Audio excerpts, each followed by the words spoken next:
Hello students, कैसे हो आप सब लोग। आज हम CRE 4 में जो आपका पेपर हुआ है कल, उसके बारे में डिस्कस करेंगे कि कैसा पेपर का जो है रहा है, लेवल क्या था,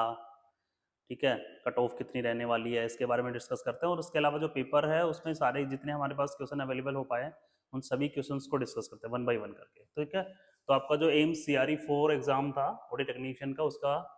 या फिर असिस्टेंट एम्स से रिलेटेड जितने भी बच्चों ने दिया है, ठीक है, उसका हम आज पेपर एनालिसिस करेंगे जो कि कल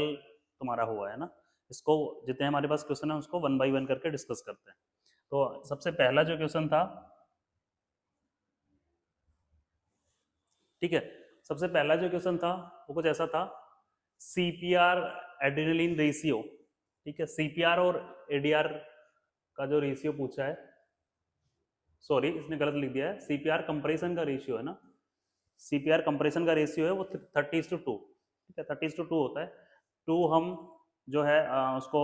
रेस्क्यू ब्रीथ्स देते हैं और 30 कंप्रेशंस देते हैं, ठीक है। नेक्स्ट क्वेश्चन था circuit of choice in paediatrics, paediatrics में कौन सा सर्किट हम यूज करते हैं, तो JR सर्किट या जैक्सन एंड रीस सर्किट हम यूज करते हैं,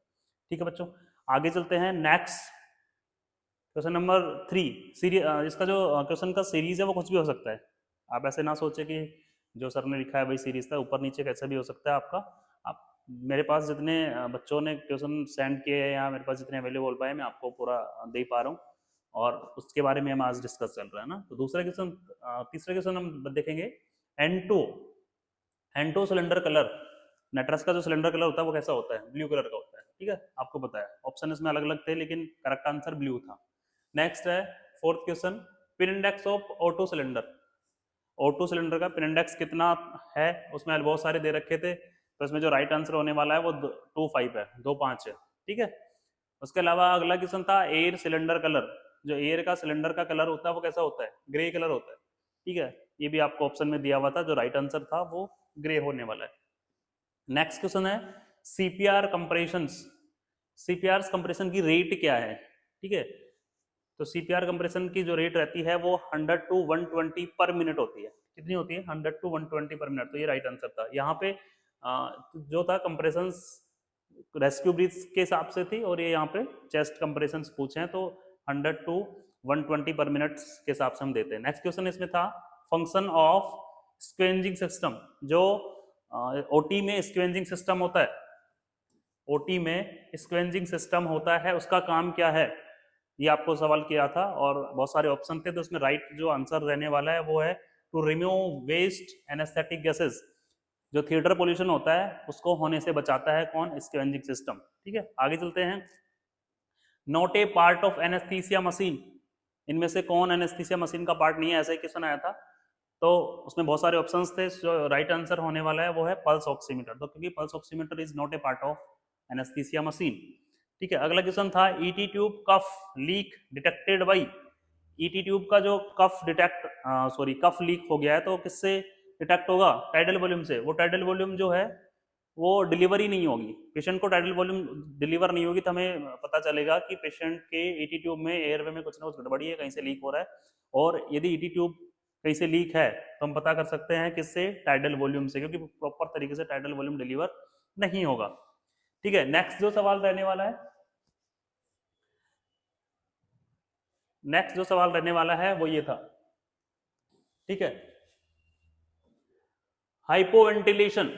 ठीक है, hypoventilation can be detected by, hypoventilation hypoventilation हो गया है, मतलब वेंटिलेशन की रेट कम हो गई है, वेंटिलेशन कम हो गया है, तो किससे डिटेक्ट होता है, कैप्नोग्राफी से, क्योंकि कैप्नोग्राफी में जो है CO2 बढ़ जाएगा, और हम उससे कह सकते हैं कि कैप्नोग्राफी में हम देख के पता कर लिया कि क्या हो गया है, हाइपोवेंटिलेशन हो रहा है पेशेंट को। अगला क्वेश्चन था soda lime is used for, सबको पता है, बेसिक सा सवाल था, सोडा लाइम जो है वो किस लिए यूज होता है, एब्जॉर्प्शन ऑफ CO2, किसके लिए यूज होता है, एब्जॉर्प्शन ऑफ CO2। उसके अलावा हम बात करेंगे ET tube placement detected by, ET tube का प्लेसमेंट ठीक हुआ है या नहीं हुआ है, तो कैप्नोग्राफी से पता करते हैं, मतलब ET CO2 से बहुत सारे सवाल थे बच्चों, ET CO2 से कम 6 से 7 सवाल इस बार आए हैं, तो सबसे ज्यादा जो सवाल थे कैप्नोग्राफी और ET CO2 से रिलेटेड थे, and volume of carbon dioxide. तो ET CO2 जो था या कैप्नोग्राफी है, उससे हम पता कर सकते हैं कि ET ट्यूब का प्लेसमेंट ठीक हुआ है कि नहीं, ईसोफेगस में तो नहीं चलेगी है ना, ये भी हम पता कर सकते हैं। नेक्स्ट सवाल था which of the following is ester, ester के लिए था प्रोकेन, प्रोकेन एस्टर होता है भाई, ये एक सिंपल सवाल था, अलग अलग बहुत सारे ऑप्शंस थे, इनमें से राइट आंसर था प्रोकेन। उसके अलावा एक सवाल था बेस्ट वे ऑफ वेंटिलेशन, किसी पेशेंट का को वेंटिलेट करने के लिए बेस्ट वे कौन सा होता है, तो एंडोट्रैकियल ट्यूब इंट्यूबेशन, सीधी सी बात है, ET tube ventilate, ET tube किसी पेशेंट को हम डाल के सबसे बेस्ट तरीके से पेशेंट को वेंटिलेट कर सकते हैं, मास्क से भी कर सकते हैं, लेकिन मास्क से जो मेथड होता है वो प्रॉपर नहीं है, तो हमने हमें बेस्ट वे पूछा था, तो बेस्ट वे कौन सा होता है, एंडोट्रैकियल ट्यूब इंट्यूबेशन। ठीक है, नेक्स्ट सवाल था 16 विच of the following prevents back flow, ठीक है, मशीन में, ठीक है, एनेस्थीसिया मशीन में, एनेस्थीसिया मशीन से भी बहुत सारे सवाल आए थे इस बार, एनेस्थीसिया मशीन से मुझे लगता है वही सेम 6 से 10 सवाल के आसपास आए थे, तो इसमें एनेस्थीसिया मशीन से रिलेटेड एक और सवाल था कि विच of the following prevents back flow, anaesthesia machine में बैक फ्लो जो है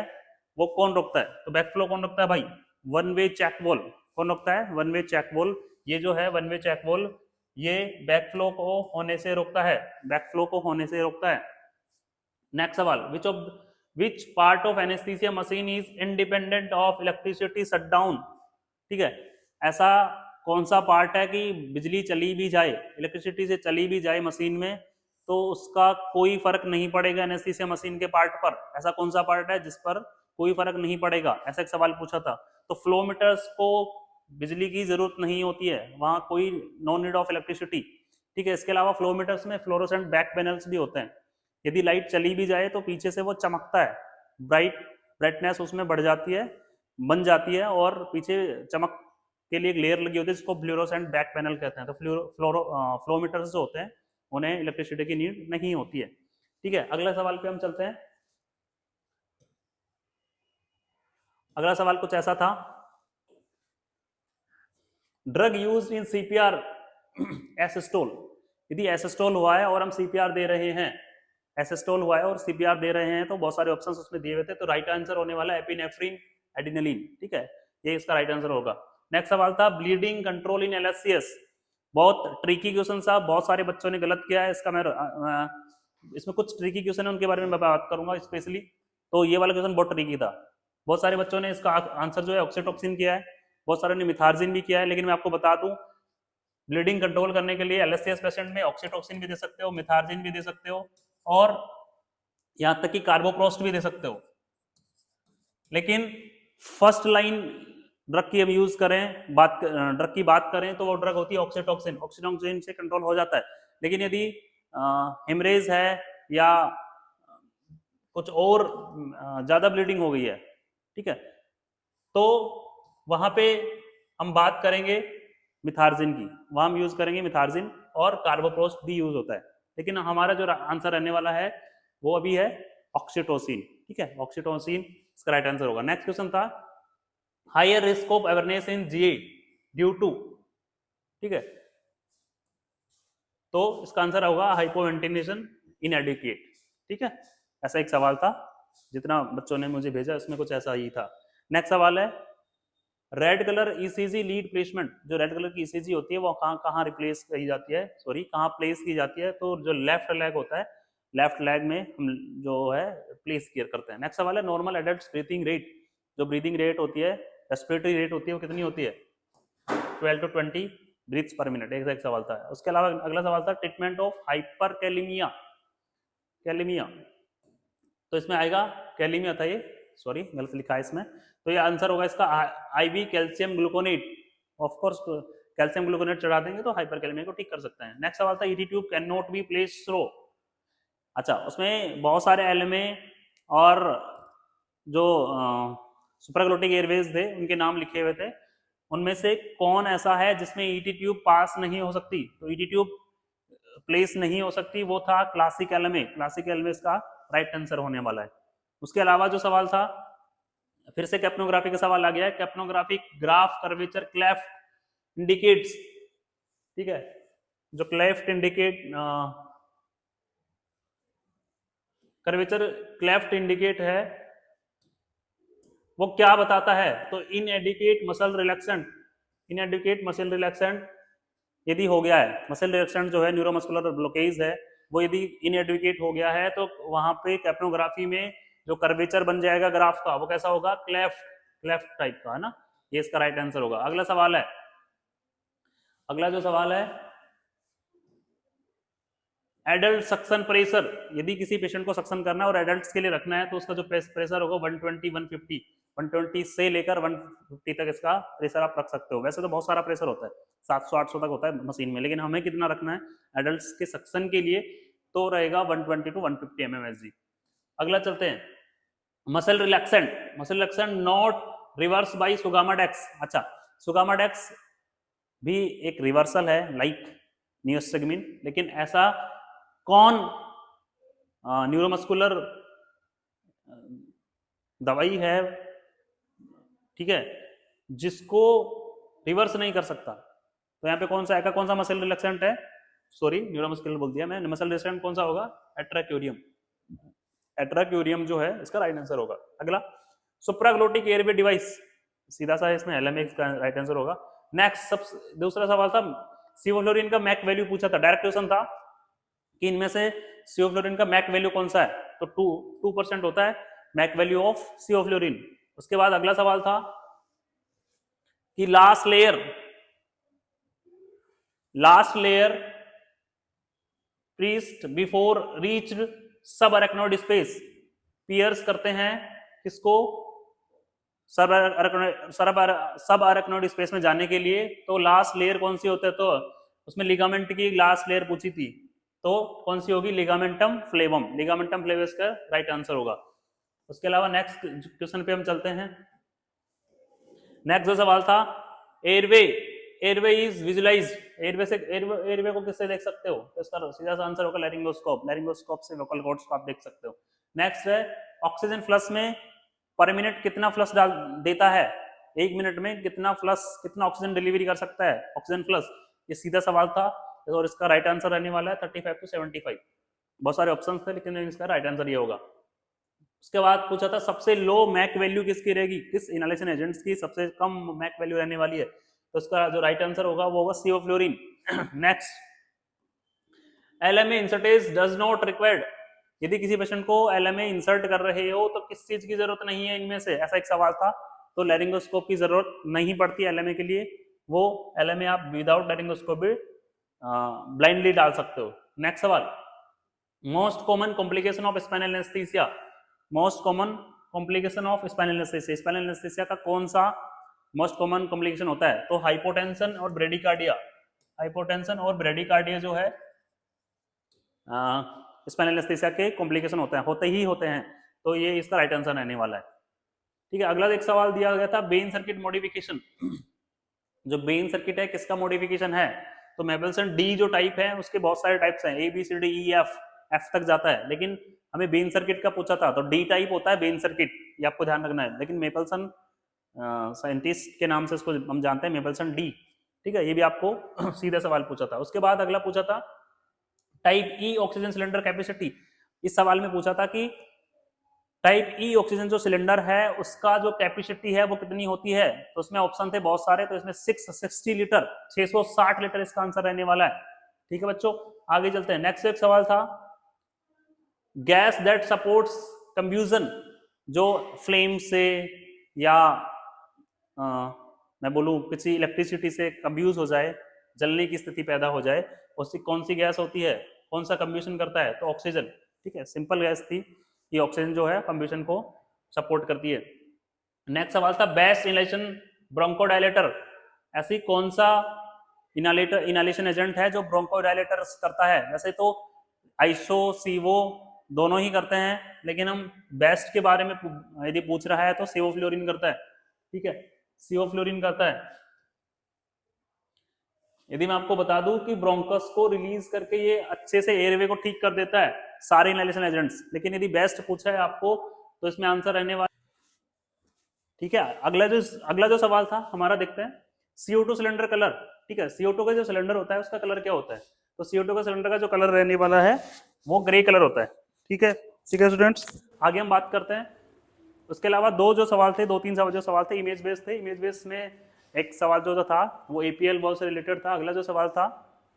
वो था सुप्राग्लोटिक डिवाइस से रिलेटेड। ठीक है, अगला जो सवाल था which fluid not use in cerebral oedema, ऐसा कौन सा फ्लूइड होता है जो सेरेब्रल एडिमा में यूज नहीं करते, और वो भी किसमें, न्यूरो पेशेंट्स में, जो डेक्स्ट्रोज होता है, इसका राइट आंसर रहने वाला है। ठीक है स्टूडेंट्स, बहुत सारे ऑप्शंस इसमें दिए गए थे, लेकिन इसका जो डेक्स्ट्रोज है वो राइट आंसर होगा, क्योंकि डेक्स्ट्रोज जो है वो सेरेब्रल एडिमा को बढ़ाता है। अगला एक सवाल था कि इनमें से कौन कोलोइड है। ठीक है, कोलोइड जो है कौन होता है, हाइड्रोक्सी स्टार्च होता है, हाइड्रोक्सी जो स्टार्च होता है वो कोलोइड होता है। ठीक है, तो इसका जो हाइड्रोक्सी स्टार्च को हम हैश भी बोलते हैं। अगला जो सवाल था agent in use in induction, इनमें से कौन एजेंट है, इंडक्शन एजेंट है, तो इसमें जो राइट आंसर रहने वाला है वो केटामिन है। इसमें जितने भी ऑप्शंस दिए गए थे आपको वो सारे मसले इलेक्शन के थे, लेकिन एक उसमें ऑप्शन लिखा हुआ था जो कि इंडक्शन एजेंट का था और वो लिखा था केटामिन, तो इसका केटामिन राइट आंसर होगा। नेक्स्ट सवाल था प्लूटो स्टेट ग्राफ, सीओपीडी जो पेशेंट्स होते हैं उनमें प्लूटो स्टेट ग्राफ बनता है, तो इसका जो राइट आंसर रहने वाला है वो सीओपीडी पेशेंट्स था। ठीक है, कैप्नोग्राफ इज कर्वेचर क्लेफ्ट, जो कैप्नोग्राफ होता है ATCO2 के से जो कैप्नोग्राफ बनता है, यदि उसमें ग्राफ जो है कर्वेचर क्लेफ्ट है तो वो किसको इंडिकेट करता है, ऐसा एक सवाल था। तो उसका जो राइट आंसर होगा इनएडुकेट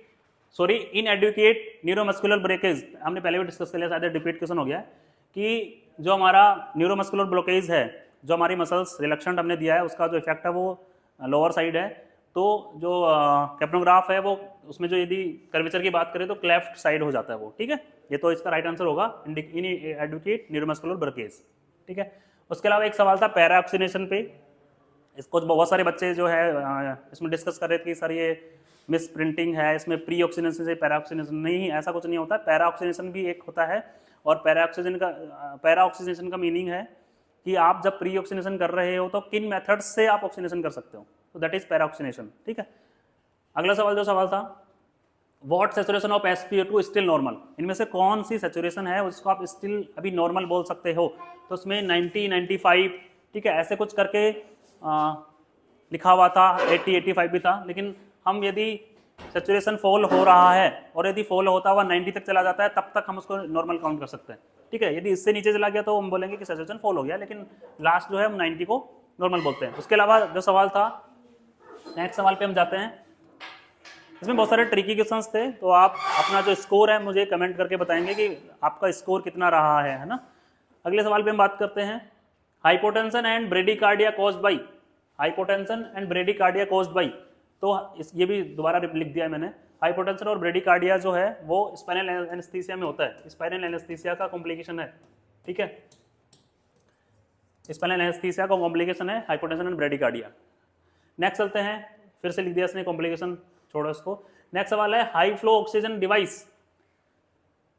जो हाई फ्लो ऑक्सीजन डिलीवर करने वाली डिवाइस होती है इनमें से कौन सी है, तो उसमें बहुत सारे थे, नेजल कैनुला, ठीक है, फेस मास्क, ऐसे ऐसे कुछ करके 3-4 ऑप्शंस थे, लेकिन इसका जो राइट आंसर रहने वाला है वो HFNC है। इसका फुल फॉर्म क्या है, हाई फ्लो नेजल कैनुला। ठीक है, तो हाई फ्लो नेजल कैनुलास जो होते हैं वो हाई फ्लो ऑक्सीजन डिलीवर करते हैं। Next, codal block not given in children,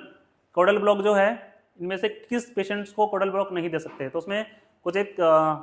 surgeries का नाम लिखा था जो कोडल ब्लॉक में ही होती हैं, लाइक पेरिनियम सर्जरीज, ठीक है, हर्निया, ऐसे कुछ करके थे, लेकिन हाइड्रोकेफेलस में कोडल ब्लॉक नहीं देते हैं। ठीक है, तो हाइड्रोकेफेलस में जो है कोडल ब्लॉक नहीं देते हैं, तो इसका राइट आंसर रहने वाला है। नेक्स्ट सवाल था artery for IBP, what is the best artery for IBP pressure, यदि आपको IBP चेक करना है, इन्वेजिव ब्लड प्रेशर चेक करना है, तो इनमें से कौन सी आर्टरी होगी, तो इसका जो राइट आंसर रहने वाला वो रेडियल आर्टरी रहने वाला है। Next,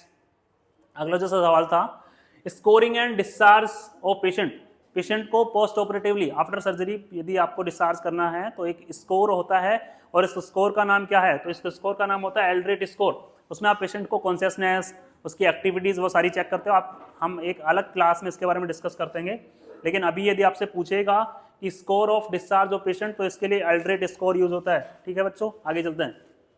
which ligament is cross during सब एराकिनोइड ब्लॉक, इसको भी रिपीट लिख दिया है, तो इसमें राइट आंसर था लिगामेंटम फ्लेमर। जब आप सब एराकिनोइड ब्लॉक लगा रहे हो तो लिगामेंटम फ्लेवम को आपको क्रॉस करके जाना पड़ेगा, तो ligamentum फ्लेवम is right answer. Next सवाल है सोडालाइम एग्जॉस्ट रिजल्ट्स इन CO2,